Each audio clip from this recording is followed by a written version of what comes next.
We're told addiction is obvious, that if someone is successful, productive, articulate, they can't possibly be struggling, that addiction looks like chaos, not competence. I disagree. Some of the most dependent people are the most disciplined. Some of the highest achievers are running on fear, not freedom. The very traits we call talent, precision, control, relentless drive, can begin as survival mechanisms. In this episode, I'm going to show you how trauma can turn into intellect can turn into addiction, and why success often hides the problems rather than solving them. Drugs and Addiction, an Anarchist Perspective, Dickie Dredd.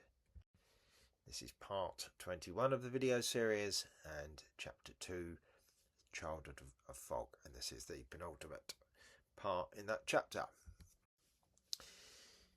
So, section 29, Trauma and Talent.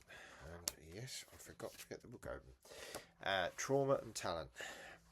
Freedom came first as noise, then as numbness. After the playground republics and the pubescent rebellions discussed in previous section, the world widened too quickly.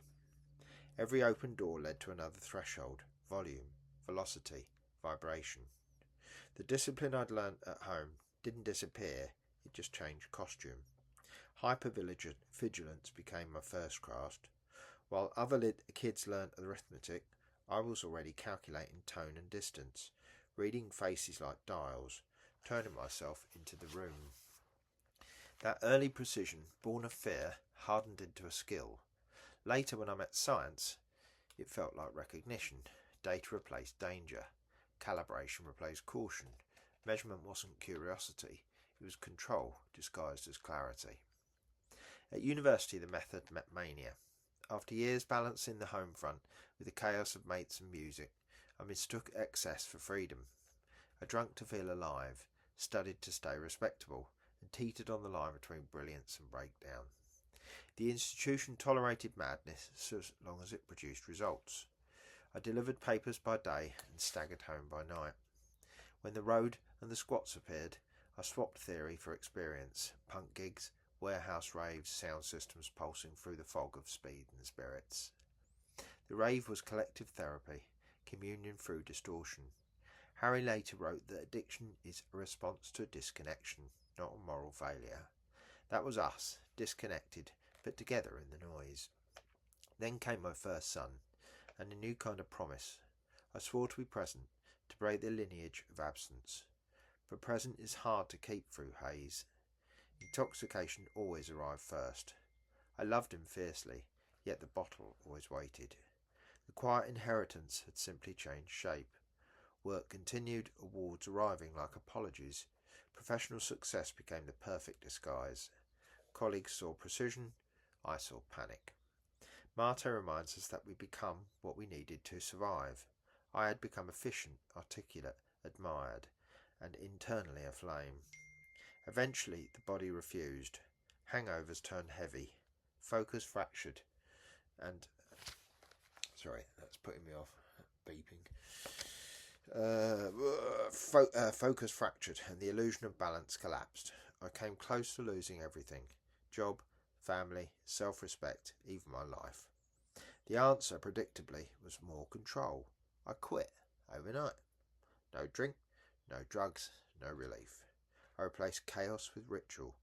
Meditation before dawn, running before thought. Judson Brewer notes that obsession can shift form while keeping the same circuitry. My craving had simply changed clothes. Counting breaths instead of pints. I was still chasing safety through numbers.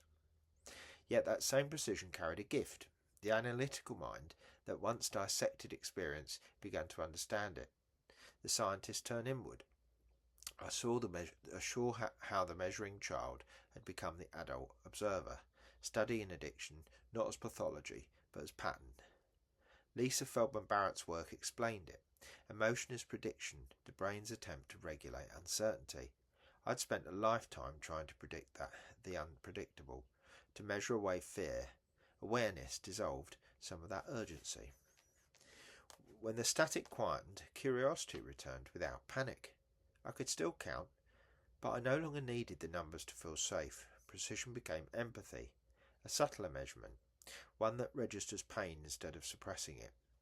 What began as vigilance became vocation. The same instruments that once guarded me now map the terrain of freedom. Looking back, the line is visible.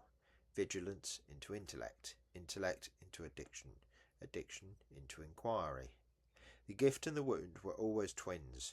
The drive to understand the world was the same drive that once kept me alive inside it. The child who measured danger became the man who measures meaning. And the real experiment, the one still in progress, is learning how to live without a ruler in hand.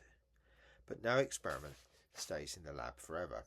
The next section moves from the private study to the public world, when knowledge meets politics and healing meets rebellion. Next up, we got the last part of chapter 2, which is the seeds of resistance, and then we'll really get into the weeds and start discussing all of these points in detail.